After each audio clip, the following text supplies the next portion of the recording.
Om Sairam. Welcome back to our channel Pavitra talks. మన వారాహి అమ్మకి నమస్కారం చేసుకుంటూ ఈ వీడియో స్టార్ట్ చేస్తున్నానండి. ఇక ఈరోజు వీడియోలో మనం చూడబోయేది ఒక అద్భుతమైన విషయం గురించి మీతో షేర్ చేయబోతున్నాను. ఉదయం లేచిన వెంటనే ఒక రెండే 2 నిమిషాలు ఈ ఒక్క మాట చెప్పుకొని చూడండి. మీరే ఆశ్చర్యపోతారు, ఇన్ని రోజులు నాకు తెలియలేదే అని. మీరు కోరిన కోరిక కోరినట్టుగా తప్పకుండా నెరవేరుతుంది. అది ఏంటి, ఎలా చేయాలి, ఆ మాట ఏంటి, దానికి రూల్స్ ఏంటి, అవన్నీ కూడా క్లియర్గా ఈ వీడియోలో మీతో షేర్ చేయబోతున్నాను. ఎవ్వరు కూడా ఈ వీడియో అయితే మిస్ అవ్వద్దు. ఎందువల్లంటే చాలామందికి కోరికలు అనేవి ఉంటాయి. కొంతమందికి డబ్బు, కొంతమందికి ఆరోగ్యం, సంతానం, పేరు, ప్రతిష్ట, సక్సెస్, ఇలా ఒక్కొక్కరికి ఒక్కొక్క విషయం ఆశ అనేది ఉంటుంది. లేదా ఒక రిలేషన్షిప్ కావాలి అని, ఇలా ఎన్నో రకాల ఆశలు అనేవి ఉంటాయి. అవన్నీ కూడా ఒక్కొక్కసారి నెరవేరకుండా ఎదురు చూస్తూ ఉంటాము. అలాంటి కోరికలైనా సరే, ఇంకా మాకు తీరలేదు అనుకున్న కోరికలైనా సరే తప్పకుండా తీరుతుంది. అది ఏంటి అని చెప్పి చూడబోయే ముందు మన ఛానల్ ఎవరైనా ఫస్ట్ టైం చూస్తున్నట్లయితే సబ్స్క్రైబ్ చేసుకోండి. మన వీడియోస్ నచ్చినట్లయితే లైక్ చేసి మరికొంతమందికి షేర్ చేయండి. ఇక ఈ వీడియో ఎవరైతే ఇప్పుడు చూస్తున్నారో వాళ్ళు చాలా చాలా చాలా లక్కీ అని చెప్తానండి. ఎందువల్లంటే అంత పవర్ఫుల్ అయిన ఒక విషయం జరగదు అన్న మాట లేకుండా తప్పకుండా జరిగే తీరుతుంది. కొంతమందికి సొంత ఇంటి కళ నెరవేరాలి అని చెప్పి కోరుకుంటూ ఉంటారు. అలాంటి కోరికైనా సరే తప్పకుండా తీరుతుంది. కానీ మనం చేయవలసిందల్లా నిద్ర లేచిన వెంటనే ఈ యొక్క మెథడ్ అనేది ఫాలో అవ్వాలి. అంటే ఈ యొక్క మాట అనేది చెప్పుకోవాలి. కొంతమంది 4 గంటలకి బ్రహ్మముహూర్తంలో లేచేస్తూ ఉంటారు. కొంతమందికి 5కి లేస్తారు, 5:30. కొంతమంది 6కి లేస్తూ ఉంటారు. కొంతమంది 7కి లేచి కరెక్ట్గా లేచి వెళ్ళి నిద్ర లేచి పనులన్నీ చేసుకుంటూ ఉంటారు. ఎప్పుడు లేచినా సరే ఆ నిద్ర మత్తు అనేది ఉంటుంది కదా, ఒక 5 నిమిషాలకు మనకు ఆ నిద్ర మత్తు అనేది తొలగిపోతుంది. ఆ లేచిన వెంటనే ఆ నిద్ర మత్తులో ఇంకా తొలగిపోతుంది.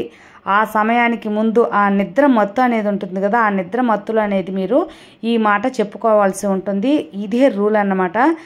ఎప్పుడు లేచినా సరే, మీరు 8 o'clock లేచినా సరే ఆ నిద్ర మత్తు తొలగక ముందే మీరు ఈ యొక్క మాట ఒక 2 నిమిషాలు అనేది కేటాయించి చెప్పుకుంటే చాలు. కొంతమంది త్వరగా లేచేస్తారు, ఇప్పుడే ఏం పని లేదులే కాసేపు పడుకుందామని చెప్పి అలాగే పడుకో ఉంటారనమాట. అప్పుడు కూడా ఈ మాట అనేది చెప్పుకుంటూ ఉండొచ్చు. నిద్ర రాకపోయినా కూడా, ఊరికే పడుకుని ఉన్నా కూడా లేచిన తర్వాత ఈ యొక్క మాట చెప్పుకోవచ్చు. కానీ మీరు లేచిన తర్వాత మొబైల్ చూడటం, లేదా ఎవరితోనైనా మాట్లాడేసి తర్వాత, అంటే మీ ఇంట్లో వాళ్ళతో మాట్లాడేసి ఈ మాట చెప్పుకోవటం చేయకుండా లేచిన వెంటనే ఈ ఒక్క మాట చెప్పుకోవాలని మీకు గుర్తు రావాలి.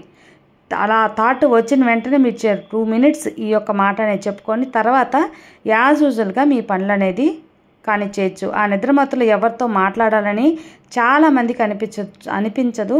అలాంటి సమయంలో మీరు చక్కగా మీ మనసులో అయినా సరే ఈ యొక్క మాట చెప్పుకుంటూ ఉంటే మీరు ఏదైతే కోరుకుంటారో అది తప్పకుండా తీరిపోతుంది.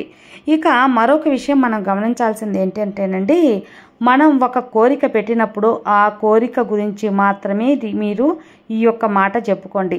కొంతమందికి సక్సెస్ రావాలి అని అంటే సక్సెస్ మాత్రమే రావాలి, మీరు చేస్తున్న పనిలో సక్సెస్ మాత్రమే ఎదురు చూడండి.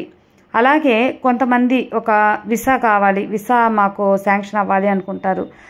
వీసా శాంక్షన్ అయిన తర్వాత డబ్బులు రావాలి, ఆ డబ్బులకి ఎట్ట చేయాలి, ఆ లోన్ పెట్టున్నాం, ఆ లోన్ శాంక్షన్ అవ్వాలి, వీళ్ళని అడుగున్నాం, ఇది రావాలి, ఇట్లాగా 4-5 కోరికలు, 4-5 ఆలోచనలు మీరు ఈ యొక్క మాట ముందు పెట్టకుండా తప్పకుండా వీసా రావాలి, వీసా మాత్రమే రావాలి, లేదా మేము ఫారిన్ వెళ్ళాలి, ఫారిన్ మాత్రమే వెళ్ళాలి, లేదా మాకు కొంత అమౌంట్ రావాలి, ఆ అమౌంట్ కోసం మాత్రమే మీరు ఈ యొక్క మాట అనేది చెప్పుకోవాల్సి ఉంటుంది. కొంతమందికి సొంత ఇంటి కళ అనేది నెరవేరాలి.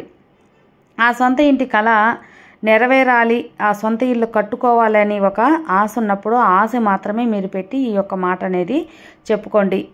అలా కాకుండా ఎలా చేద్దాం, లోన్ వస్తుందా రాదా, లేదా ఎలా సమకూరుతాయి, మధ్యలోనే ఆగిపోతే అప్పుడు డబ్బులు ఎలా చేయాలి, నిజంగా నేను కట్టగలనా లేదా, ఇలా 4-5 అనేది పెట్టుకోకుండా మీ సొంత ఇంటి కళ నెరవేరాలి, మీరు ఇల్లు కట్టాలి, అదే మీ కోరిక, అది మాత్రమే కోరుకోండి.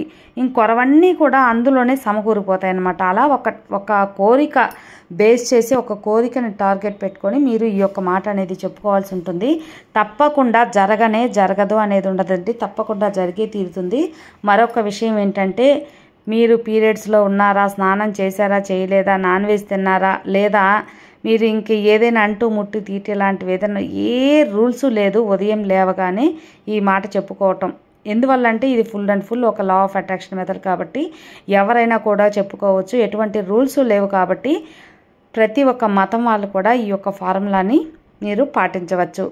ఇక మరొక విషయం ఏంటి అంటే, మీరు ఈ యొక్క మాట చెప్పుకున్నది కనీసం 21 రోజులు పాటించాల్సి ఉంటుంది. ఒక మాటని పదే పదే మనం ప్రతిరోజు తలుచుకున్నా చెప్పుకున్నా అది తప్పకుండా మన నిజ జీవితంలో జరిగే అవకాశం 100కి 100% ఉంటుంది. కాబట్టి 21 రోజులు కంటిన్యూగా చెప్పుకోండి. తప్పకుండా ఈ లోపలే మీరు అనుకున్న కోరిక అనేది నెరవేరుతుంది. లేదా అందుకైనా ఒక అడుగు ముందుకేయటం, అందుకైనా ఒక అవకాశం మీకు రావటం అనేది కూడా జరుగుతుందన్నమాట. అది డబ్బు విషయమైనా, సక్సెస్ అయినా, పేరు ప్రఖ్యాతులైనా, ఇంకా మరి ఏ ఇతర కోరికలైనా సరే తప్పకుండా తీరుతాయి. ఇక మనం నిద్ర లేవగానే ఆ నిద్రమత్తు వదలకు ముందే చెప్పుకోవాల్సిన ఆ మాట ఏంటి అంటే, I am ready to receive miracle, I am ready to receive miracle, I am ready to receive miracle. ఈ ఒకే ఒక స్విచ్ వర్డ్ అనేది నిద్ర లేచిన వెంటనే ఒక 2 నిమిషాలు ఆ నిద్రమత్తులు అనేది చెప్పుకోండి. తప్పకుండా మీరు ఏ కోరిక గురించి, ఏ ఆశ నెరవేరాలని మీరు కోరికను చెప్పుకున్నారో అది తప్పకుండా తీరుతుంది. 21 రోజులు ప్రయత్నించి చూడండి. తర్వాత అది జరిగిన తర్వాత మరొక కోరికను బేస్ చేసి మీరు ఈ యొక్క మాటని కంటిన్యూ చేయొచ్చు. మరొకసారి చెప్తున్నాను, నిద్ర లేచిన వెంటనే ఆ నిద్రమత్తు వదలక ముందే మీరు ఈ యొక్క మాట చెప్పుకోవాల్సి ఉంటుంది. అప్పుడే మనకు 100% రిజల్ట్ ఉంటుంది. ఇది ఫుల్ అండ్ ఫుల్ ఒక లా ఆఫ్ అట్రాక్షన్ మెథడ్ కాబట్టి ఎవరైనా కూడా చెప్పుకోవచ్చండి. మనం మన ఛానల్లో చాలా వరకు ఈ యొక్క స్విచ్ వర్డ్స్, ఏంజల్ నెంబర్స్ చెప్పుకుంటూ ఉన్నాం కదా, వాటిలో భాగంగానే ఈ యొక్క లా ఆఫ్ అట్రాక్షన్ మెథడ్ యొక్క స్విచ్ వర్డ్ అన్నమాట. ఇది మనం ఎలా అయితే తెలుగులో, సంస్కృతంలో మనం పూజలు, మంత్రాలు ఇవన్నీ కూడా పాటిస్తూ ఉంటామో, అలాగే ఇంగ్లీష్ వాళ్ళు ఎక్కువగా ఈ యొక్క మెథడ్ని, ఈ స్విచ్ వర్డ్స్ కానివ్వండి, ఏంజల్ నెంబర్స్ కానివ్వండి, ఏంజల్ డేస్ కానివ్వండి యూజ్ చేస్తూ ఉంటారు. వాళ్ళ కోరికలు, వాళ్ళ అవసరాలు తీర్చుకుంటూ ఉంటారనమాట. కాబట్టి మనం ఈ యొక్క స్విచ్ వర్డ్కి అర్థం తెలిసి చెప్పుకున్నా, తెలియకుండా చెప్పుకున్నా దానికైనా ఫలితం మాత్రం 100% మనకు వచ్చే తీరుతుంది. కాబట్టి నమ్మకంతో చెప్పుకోండి, అంతా మంచిగా జరుగుతుంది. సర్వే జన సుఖినో భవంతు. జై సాయిరామ్, జై వారాహిమాత.